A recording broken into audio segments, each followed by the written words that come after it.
Hello there. Oh, you like that? Yeah. I won this off of a stranger in a back alley. Said I had to arm wrestle him or something, but I don't think that was his arm. No, I'm just playing. Ladies and gentlemen, boys and girls, children of the Fourth Down Forum podcast, welcome back to episode 26. Now, we are experimenting with a different format for this episode. Notice the green screen behind me. I have tested this on a couple of shorts. I am in the process of moving, so for the next couple of weeks or so, we may be testing with the green screen until I get my setup back up.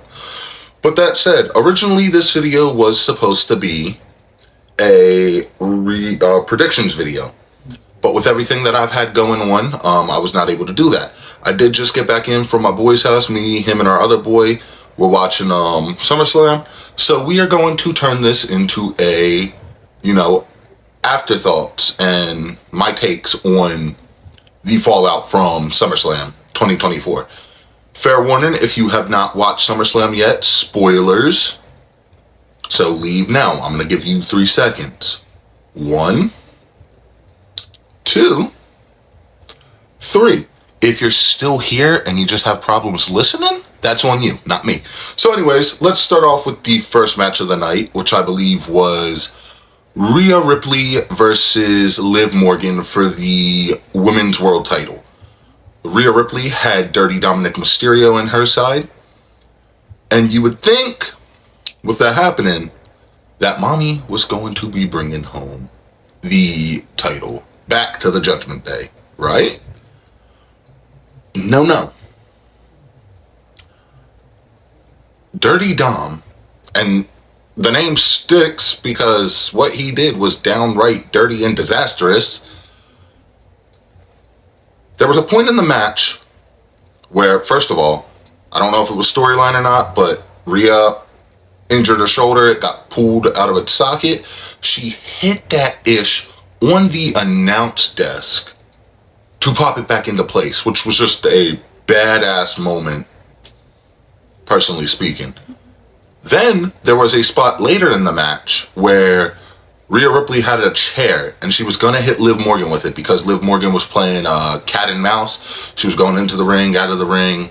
Rhea let her emotions get the better of her, should I say. And Dirty Dom went to pull the chair and was like, no, you're going to get disqualified, this, that, and the other. So fast forward to towards the end of the match, Dom slips in a chair. People assume it's to help Rhea, right? No, it was to help Liv Morgan. And the fact of the matter is, Liv Morgan is still your Women's World Champion because of Dirty Dominic Mysterio. I don't know how I feel about this personally. Rhea is now going to be like the top female babyface on that roster. Probably both, like Raw and SmackDown, to be honest. But yeah, that match happened. It was a decent match, nothing too great, but storyline-wise, phenomenal. One of the next matches on the card was for the Intercontinental Championship. And that was between Sami Zayn and Braun Breaker. Cool thing about Braun Breaker, fun fact for those of you who don't know, I am a Ravens fan, obviously. If you've been following the podcast, you know this. He used to be a former Ravens player. He was the backup fullback one year for us, I believe. Now, I believe he didn't make it through training camp or preseason, and he was let go after, but still cool that he was on an NFL roster at one point. So I didn't get to watch much of this match personally because before I went over to my boy's house to watch SummerSlam, I was at work watching on my phone. So I did see bits and pieces of it. Sami Zayn never really needed the title, in my opinion. Not saying he doesn't deserve it, far from the truth. Sami Zayn is a underrated wrestler and a future Hall of Famer, no doubt about that. But this match had a lot of intensity from what I was hearing, from what I was seeing on the bits and pieces I could watch. Your new Intercontinental, or should I say Interbrontinental champion, Braun Breaker. And it is nice to see that we are elevating some young talent and putting the title on younger talent. So another match that happened is this one right here. The Maverick, Logan Paul, against LA Knight. Now, personally, I've always liked LA Knight because he is from Hagerstown, Maryland. At least that's where he was billed from for the longest time. Now, the crazy thing about this is SummerSlam was held in Logan Paul's hometown of Cleveland, Ohio. That is where the Paul brothers are from. That's where they got their start, whatnot. So you would think, with that being said, that he was going to retain his title. Did he? I guess we will find out here shortly. MGK, another Cleveland native, was involved in this match in some sort of way. I believe he went to do something. He turned his head. It was MGK. Jelly Roll was there. I believe he got some chair shots in on, I don't know if this was in this part of the show, but I'm just remembering this now, so I'm going to say it before I forget. He was getting chair shots in on Austin Theory and Grayson Waller, I believe. But this match ended not with the hometown boy winning. Your new United States champion, LA Knight. Yeah. So let's see, what else do we got here? Covered that. We have not got to that. We have not got to that, but we will. Let's cover this match right here. Bayley versus the Queen of the Ring, Nia Jax, for the WWE Women's, not World, Women's title. Nia Jax had Miss Money in the Bank, Tiffany Stratton, you know, Tiffy time, in her corner. So Bayley has held the title since WrestleMania 40, where she took it off of former Damage Control member Io Sky. So this match wasn't really too much to marvel at. It was intense. I'm not saying it was a bad match at all. But there was a lot better storytelling in a lot of other matches. That's all I'm saying on that. No disrespect to these women. Bayley did show her strength in this match. I will give credit where credit is due. But in the end, it was Nia Jax who came up victorious, who now has the Queen of the Ring monkier and the WWE Women's title back in her possession, which she has not won that title in about 6 years, so it was cool to see that when I was watching the presser, the post-game presser. That was mentioned, so it was cool to see that come full circle for her. And let's see, another match that happened. We covered that one, right? Ooh, ooh, ooh, ooh, ooh, ooh, ooh, ooh. Did we cover CM Punk, Drew McIntyre, special guest referee Seth Rollins? What can I say about this match? What can't I say about this match? There is nothing but mainly positives, one negative, and I think for those of you who have watched SummerSlam already, you'll know what my one gripe with this match is going to be.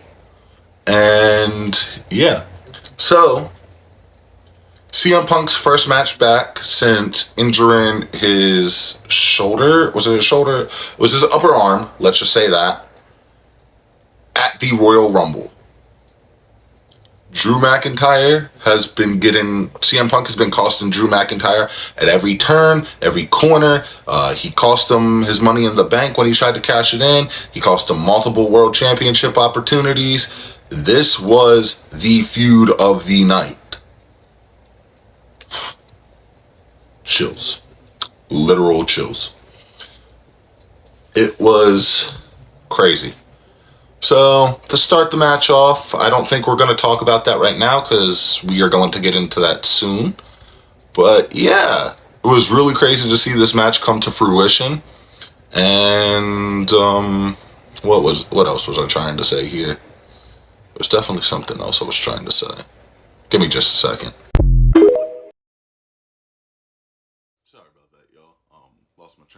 there. Also did decide to change my pants because my room started to get a little cold.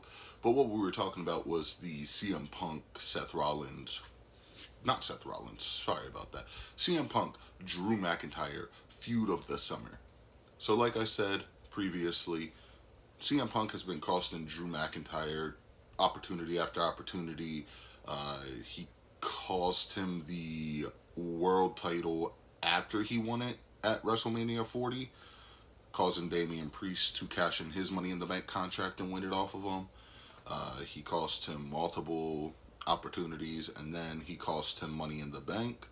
So this culminates at SummerSlam, obviously, that's what we're talking about here, with Seth Rollins being the special guest referee, because Seth Rollins cannot stand either of these men. There was a promo he cut on Monday Night Raw where he was like, if I count you out, I count you out. We may not even count you out. I just may let it go. DQs, forget about it. You know, pretty much anything short of murder was allowed. So, very interesting to see that. This match starts off right out the gate. They're just going at each other, you know. Drew McIntyre gets into it with Seth Rollins. He doesn't put his hands on him, but, you know, he kind of butt heads. Match continues. CM Punk and Drew McIntyre fight on side in the ring. There's a moment in the spot where, in the match, not the spot, sorry about that, where CM Punk's like beating the crap out of Drew McIntyre, and he looks up at Seth, who's in the ring. He's like, you want me to keep going? And Seth's like, yeah, keep going. So, you know, that happens. They continue to brawl, continue to fight. Drew McIntyre gets some momentum at points in the match. Then, towards the closing point of this match, CM Punk starts to think Seth Rollins is messing with him, because there's like counts he's doing, there's pins that he's like, oh, you should have counted that like this. The match ends when CM Punk, God bless his soul, loses his temper and hits a go to sleep on not CM Punk, he is CM Punk, on Seth Rollins. In turn, Drew McIntyre gets the momentum, and that allows him to win this match. My one gripe with this match is CM Punk. If you did not let your ego and, you know, everything else get the better of you, you would have won that match. That said, I personally didn't think CM Punk needed this win. Drew McIntyre needed this win to carry the momentum. You know, they got an upcoming pay-per-view, Bash at Berlin, so that's going to be overseas. You want McIntyre to have momentum going into that. CM Punk's always going to be CM Punk. Like, hell, AEW was talking about him when he wasn't even in the company, because they know that name alone is a draw. But CM Punk's going to bounce back from that. He's going to be fine. This does look like it's leading to a feud. Not right now, because they did tease it on Monday Night Raw the following night. But I think down the line, we're going to get that WrestleMania 40 match we were originally supposed to get at potentially next year's WrestleMania. So, the match after that, your World Heavyweight Champion, Judgment Day member, Damian Priest, versus King of the Ring, the King General, Gunther. Sorry about that, y'all. This match was pretty good. I enjoyed this match. Wasn't my favorite match on the card. Obviously, that was the one we just talked about. That said, this match did have a screwy finish. We will talk about that. So the match goes, it's like any other normal match, and I do apologize if I'm not summarizing the whole match. I'm working on a time limit here. The match goes, you know. Looks like Damian Priest is going to retain, right? And then, what happens? Finn Balor comes out, and we assume it's to help Damian Priest. But no, towards the end of the match, when it looks like Damian Priest has it all said and done and won, Finn Balor puts Gunther's foot on the rope turns away from the camera, or the area, and Damian Priest looks up at the Tron, realizes what's happening, and then goes to choke Finn Balor, which allows Gunther to get the momentum. And your new World Heavyweight Champion is the King General, Gunther. So it seems that the Judgment Day is as we know. Main event time, y'all. Your main event is the Great Value head of the table.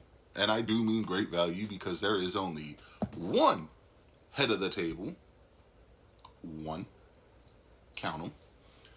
Versus the WWE Undisputed Champion, the American Nightmare, Cody Rhodes. So, the cool thing about this is, he walks his dog Pharaoh out to the, corridors, entranceway. He did say this is going to be Pharaoh's last road trip with him, which was really cool to see that. He runs into Arn Anderson.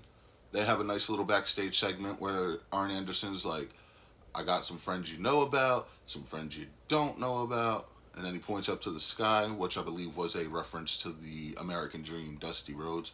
It was really cool to see that. This match, they get going. Bloodline rules, I forgot to mention that. So, anything goes.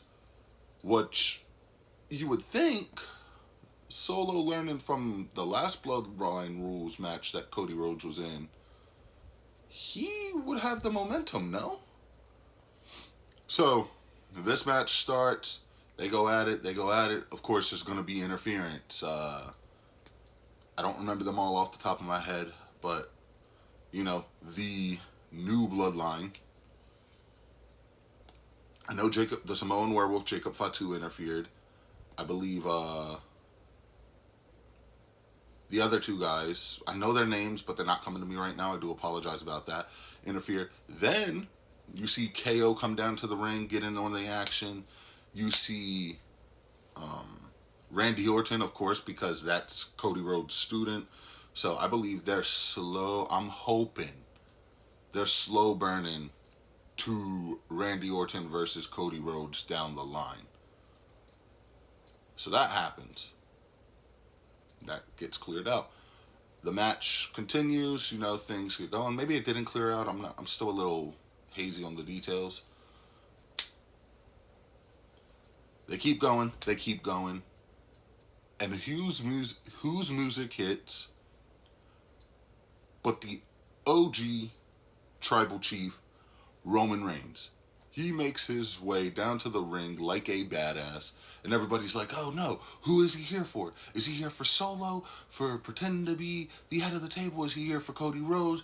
And I believe it was Corey Graves on commentary, and he was like, obviously he's here for Cody Rhodes, the man who took what's most important to him at WrestleMania 40. Corey, I hate to break it to you, but that's not what was most important to him. The head of the table title is what's most important to him. The bloodline, stuff like that. So he comes into the ring, hits a Superman punch on Solo Sikoa, hits the spear, looks at Cody's like, yep, handled business. Cody Rhodes gets the 1, 2, 3, and we will see the fallout of what's going to happen on this upcoming SmackDown. Thank y'all for joining me. I appreciate you joining me for my SummerSlam Fallout video. We have a lot of new stuff coming up on the channel. We're going to be dropping the College Football Top 25 project. We're going to be doing your NFL season preview. I probably am going to still be working with the green screen format just for the time being because, like I said, I am in the process of moving. We are working hard to get to 300 subscribers, so if we can get those numbers up, I'd greatly appreciate it. I appreciate y'all staying with me through, the good, the bad, the happy, the sad. Love y'all 3,000, and I will catch y'all next time. And, yeah. I appreciate it, y'all. Just, filling time here at this point. I ain't even gonna lie to y'all. But, actually, let me leave y'all with this. What is y'all's favorite SummerSlam moment? For me, personally, I got way too many to count. But if I had to take a guess, Rey Mysterio versus Kurt Angle is definitely up there for me.